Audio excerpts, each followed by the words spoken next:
سلام، من مطهره هستم و به کانال یوتیوب من خوش اومدید. توی سری ولاگ جدیدم قراره با هم سفر کنیم به بخشای کمتر شناخته شده کشور ترکیه. این سفر اولین سفر تنهایی من به خارج از کشور بود که 34 روز طول کشید و برام پر از چالش و تجربه‌های جدید بود. از استانبول شروع کردم، رسیدم به منطقه کاپادوکیا و بعدش هم آنتالیا. روز 12 من خودم رو رسوندم به شهر باستانی اولیمپوس که قراره ولاگا از همینجا شروع بشه. امیدوارم دیدنش باعث بشه که شما هم بار سفر ببندین و اولین سفر تنهاییتون رو تجربه کنید. روز قبل من با اتوبوسایی که از آنتالیا به سمت فتیه میرفتن خودم رو به اول جاده روستاهای اولیمپوس و چیرالی رسوندم.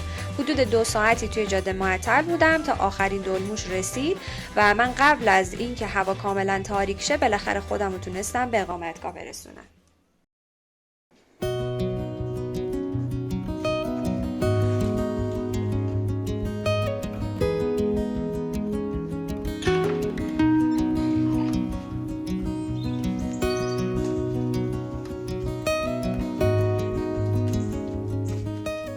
صبح بخیر از روستای اولیمپوس. اگه دقیق‌تر بخوام بهتون بگم که من الان کجام، باید برگردیم به سالها قبل، زمانی که توی تلاقی 3 استان آنتالیا، مولا و بردور در جنوب ترکیه منطقه باستانی وجود داشته به اسم لیکیا.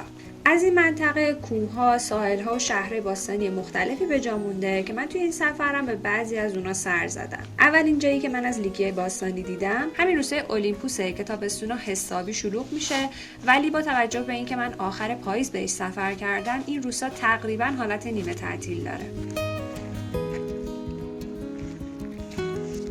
این مسیر میرسه به شهر تاریخی اولیمپوس که در واقع فضای باستانیه.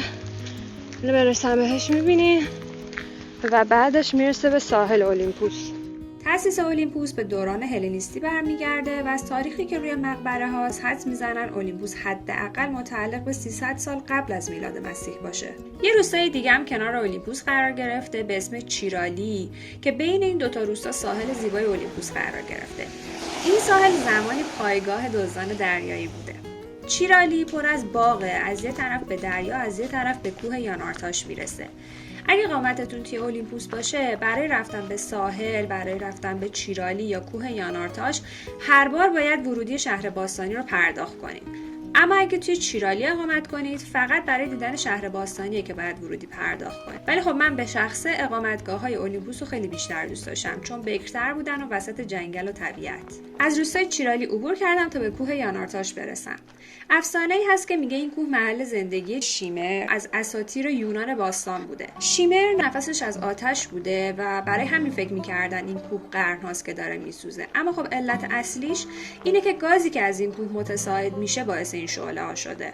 میگن در گذشته انقدر این شعله‌ها زیاد بوده که دریانوردا از این کوه به عنوان نشونه استفاده می‌کردن. راستی توی ایران هم یه نمونه از این کوه‌های سوزان رو داریم. تشکوه توی استان خوزستان. اگه بهش سر زدین برام تو کامنت ها بنویسین که تجربتون چجوری بوده. حالا من هی آروم آروم میرم بالا. خیلی این کوه شب میان، ولی خب من تنهام و پایینم پرسیدم گفتن امنیت خیلی نداره شب تنها بیای، وگرنه خب قاعدتا شب اینجا خیلی بهتر معلومه چه خبره. Whoa! The first one. هیجان زبونم برگشت.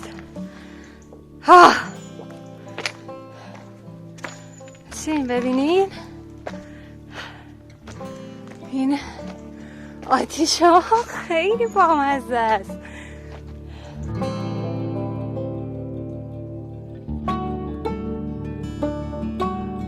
همه این جاهایی که اینجوری سوراخه در واقع جاهایی که از توش آتیش می اومده. حالا الان خاموش شده.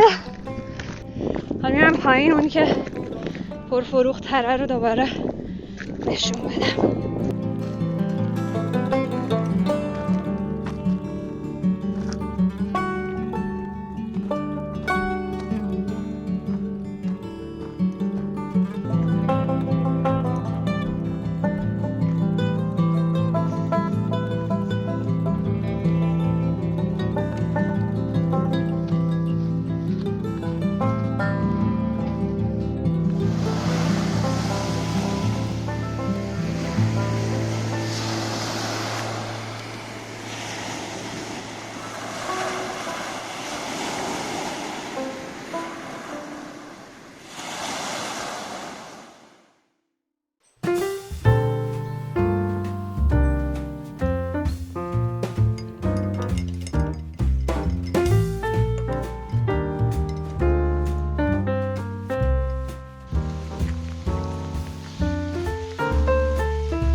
هر لحظه بارون داره شدیدتر میشه.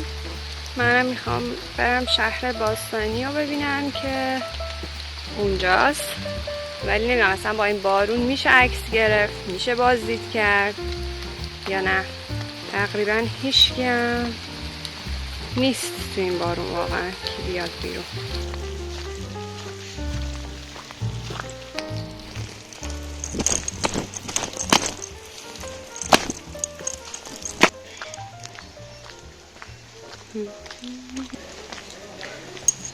بریم تو.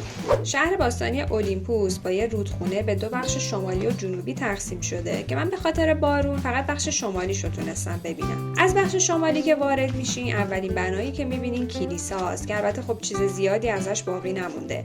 احتمال میدن این کلیسای گورستان شهر بوده باشه.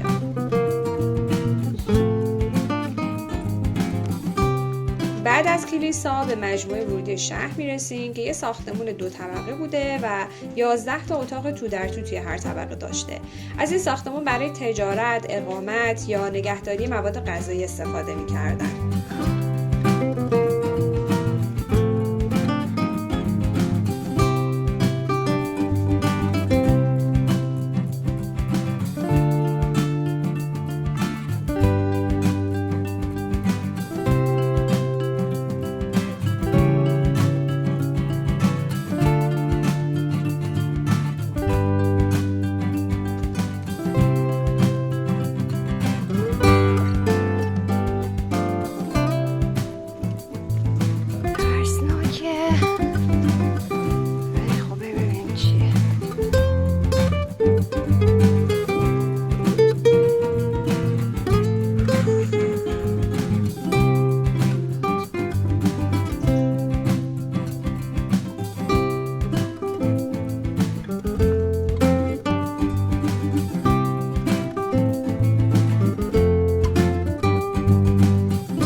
مسیر به مقبره‌های یادبود بندرگاه میرسه که مقبره کاپیتان‌ها یا یه سری مقابر خانوادگی توش بوده.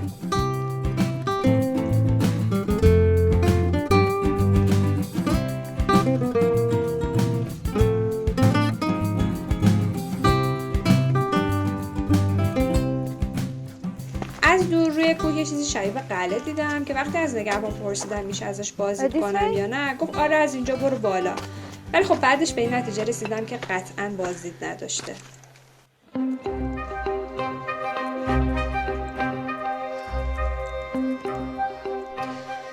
خب اینو پیدا کردم، حداقل یه کمکیه. من اصلا نمیدونم کجا دارم میرم. شاید یکم دیگه برم، اگه به هیچی نرسم برگردم. دیگه جایی دارم میرسم.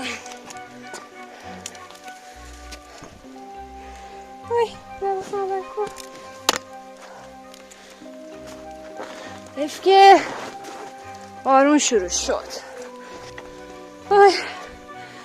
سخت بود و ترسناک، ولی با این بارون دیگه به نظرم بالاتر نرم. اونجا ساحل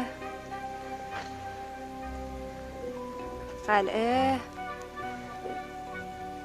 این پایینم دیدیم، بالاترم میشه رفت ولی دیگه نمیخوام برم چون بارون گرفته، میترسم مسیر سر شه دیگه نتونم بیام پایین.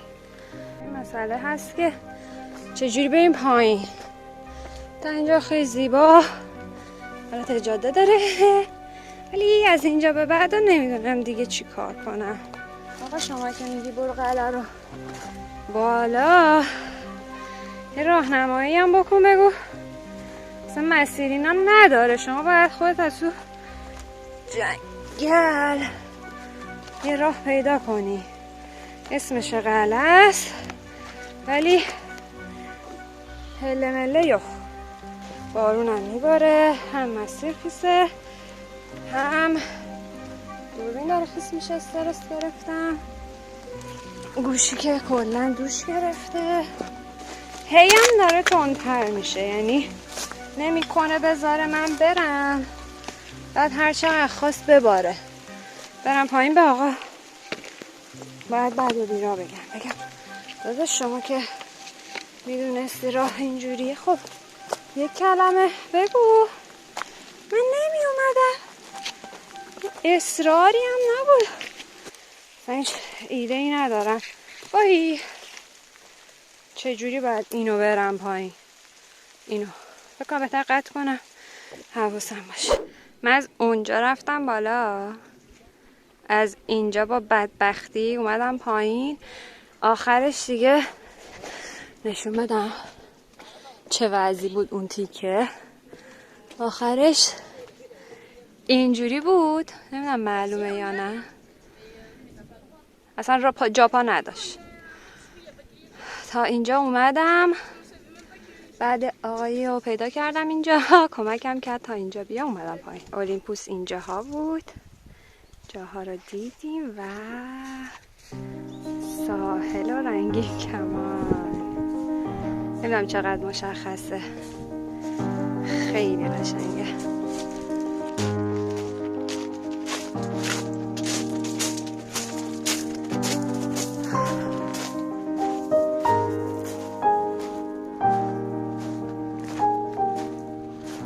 خب خوبه که آب هست، پاهامونو توی آب میپله کنیم چون گزینه دیگه‌ای برای شستن کفش من ندارم. امیدوارم فقط تا فردا کفشام خشک بشه چون باید برم شهر بعدی ببینیم که نتیجه چیه.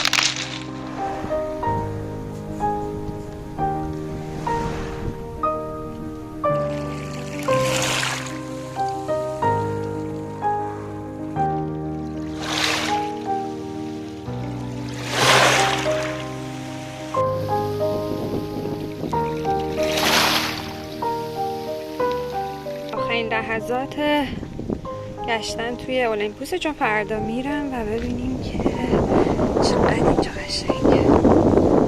توی مسیر برگشت به اقامتگاه یادم افتاد یه بخشی از شهر باستانی رو ندیدم.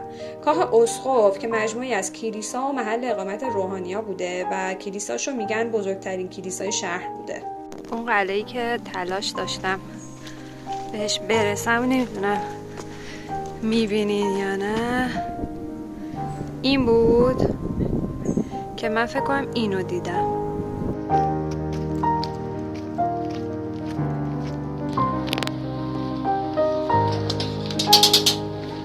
تمام زیبایی های اولیمپوس تمامی نداره، یعنی هر لحظه یه چیز جدید نشون میده به آدم. شما فقط رنگا رو ببینید. راستی اینجا صخره نوردی میکنن، من تازه فهمیدم ولی برها فکر نمی کنم اگه زودتر متوجه میشم میتونستم برم. راست شب اولی که اومدم اولیمپوس چون دیگه وقتی رسیدم تاریک بود، اصلا نمیدونستم کجام چه شکلیه، خیلی شک داشتم و هیچی ندیده بودم، فقط میدونستم که خب از یه کوهی اومدیم پایین. بعد ولی صبح که بیدار شدم و پرده رو زدم کنار و در رو باز کردم دیدم وسط چه بهشتیم و خب میخواستم فقط 1-2 روز بمونم که شد 3 روز. اینم واقعا دیگه کاری نیست بکنم و خب زمانم هم محدوده وگرنه که خیلی دوست داشتم بیشتر از اینا بمونم. درسته که بهترین فصلش انگار میگن تابستونه، های سیزنه، ولی به نظر من که آدمیم که مثلا گرما دوست نداره واقعا بی‌نظیره پاییزش. این رنگا، این بارون، اینا رو فکر میکنم هیچ کدومو بشه توی تابستون تجربه کرد و این لذت رو برد.